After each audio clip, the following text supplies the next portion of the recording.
Good morning students.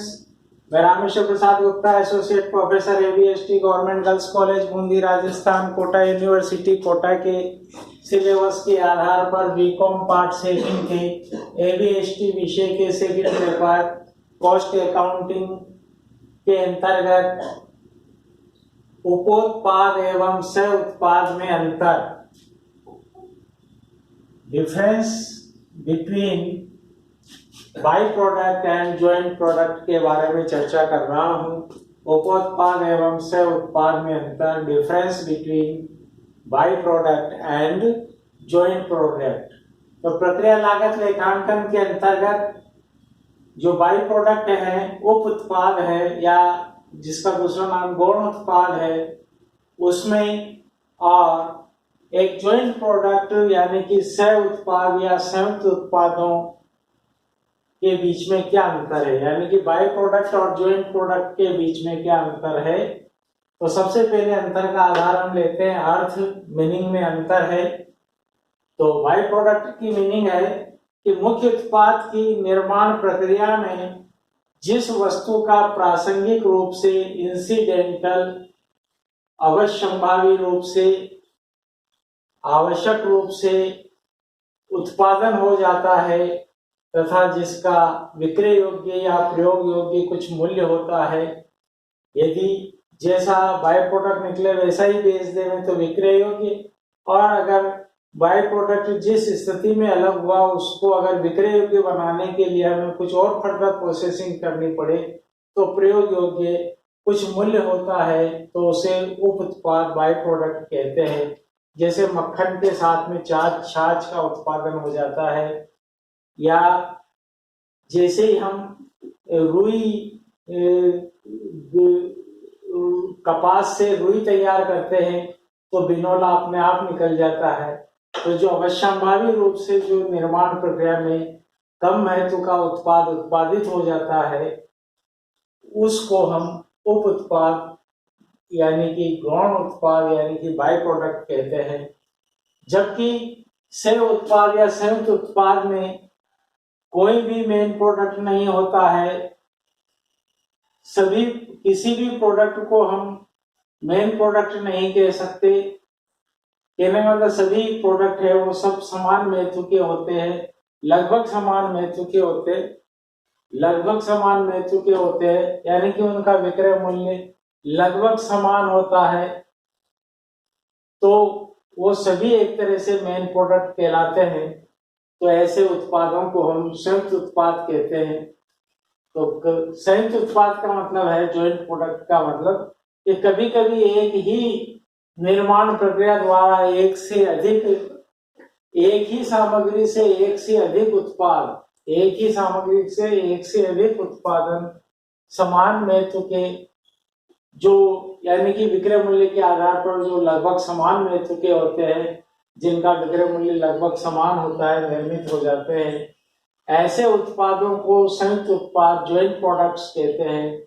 जैसे petroleum से, कच्चे तेल से हम तेल शोधन क्रिया में या तेल शोधन प्रक्रिया के द्वारा पेट्रोल भी प्राप्त कर सकते हैं, डीजल भी प्राप्त कर सकते हैं, केरोसिन भी प्राप्त कर सकते हैं, पैराफिन भी प्राप्त कर सकते हैं। तो ये सभी आपस में संयुक्त उत्पाद कहलाते हैं, यानी कि ये सब बराबर महत्व के हैं, विक्रय मूल्य के आधार पर बराबर कीमत के हैं। तो कहने का तात्पर्य है कि सभी मेन प्रोडक्ट कहलाएंगे, अर्थात सभी संयुक्त उत्पाद कहलाएंगे। दूसरा अंतर का आधार है सापेक्षिक महत्व, रिलेटिव इंपॉर्टेंस। प्रमुख उत्पाद की तुलना में जो बाई प्रोडक्ट है, उप उत्पाद है, उसका महत्व बहुत ही कम होता है, महत्वपूर्णता कम होती है, कम महत्वपूर्ण होता है। जबकि संयुक्त उत्पादों का महत्व लगभग सबका समान होता है, अप्रोक्सीमेटली इक्विवेलेंट होते हैं सब। तीसरा अंतर का आधार है विक्रय मूल्य। तो बाई प्रोडक्ट का जो विक्रय मूल्य है वो मेन प्रोडक्ट मुख्य उत्पाद की तुलना में बहुत कम होता है, इसीलिए वो उप उत्पाद कहलाता है, गौण उत्पाद कहलाता है, बाय प्रोडक्ट कहलाता है। जबकि सह उत्पादों के विक्रय मूल्यों में अधिक अंतर नहीं होता। लगभग सभी समान विक्रय मूल्य के होते हैं, समान महत्व के होते हैं, इसलिए सह उत्पादों के विक्रय मूल्य में अधिक अंतर नहीं होता। चौथा है प्रासंगिक निर्माण, इंसिडेंटल प्रोडक्शन, यानी कि जो बाई प्रोडक्ट है वो मेन प्रोडक्ट के साथ प्रासंगिक रूप से अवश्यंभावी रूप से अपने आप उत्पादित हो जाता है।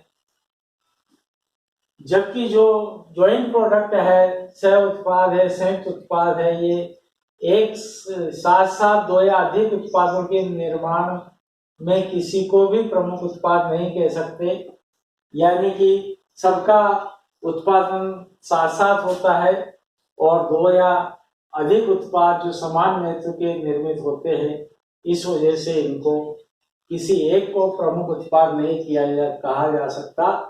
सभी बराबर महत्व के होते हैं, लगभग बराबर विक्रय मूल्य वाले होते हैं, इसलिए ये संयुक्त उत्पाद कहलाते हैं। पांचवा अंतर का आधार है प्रक्रियांकन का, प्रोसेसिंग का, कि जो मेन प्रोडक्ट से जब बाई प्रोडक्ट किसी एक सेपरेशन बिंदु पर, पृथक्कीकरण बिंदु पर अलग होता है, तो बाई प्रोडक्ट के पृथक्कीकरण बिंदु के पश्चात, सेपरेशन पॉइंट के पश्चात आगे अतिरिक्त लागत लगाकर प्रक्रियांकन आवश्यक होता है ताकि उसको विक्रय योग्य या प्रयोग योग्य बनाया जा सके। तो कहने का तात्पर्य है कि बाई प्रोडक्ट किसी एक पृथक्कीकरण बिंदु पर सेपरेशन पॉइंट पे अलग होता है और उसको विक्रय योग्य बनाया जाता है, इसलिए इसको बाई प्रोडक्ट कहते हैं। जबकि सह उत्पाद एक ही कच्ची सामग्री से उत्पादित होते हैं तथा पृथक्कीकरण बिंदु के पश्चात प्रक्रियांकन की प्राय आवश्यकता नहीं होती है या बहुत कम आवश्यकता होती है, वैसे आवश्यकता नहीं होती है, सब बराबर महत्व के होते हैं। फिर अगला लास्ट अंतर का आधार है संयुक्त लागतों का अनुभाजन, अपॉर्शनमेंट ऑफ जॉइंट कॉस्ट। संयुक्त लागतों का अनुभाजन करने के लिए प्राय विपरीत लागत विधि, रिवर्स कॉस्ट मेथड का प्रयोग किया जाता है।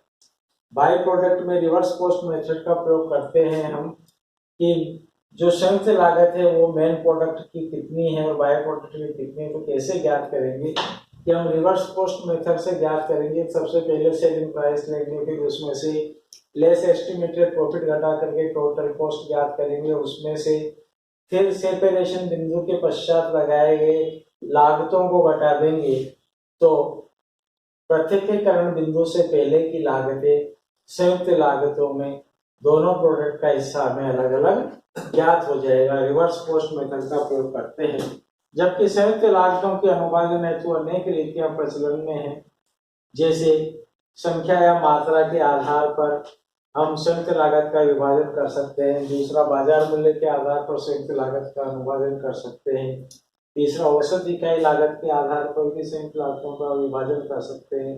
चौथा, सर्वेक्षण के आधार पर उनको ग्रेडिंग पॉइंट देकर के या महत्व के पॉइंट देकर के और उनके आधार पर आनुपातिक रूप से संयुक्त लागतों का विभाजन कर सकते हैं। इस प्रकार हमने देखा है बाई प्रोडक्ट एवं ज्वाइंट प्रोडक्ट में अंतर। धन्यवाद।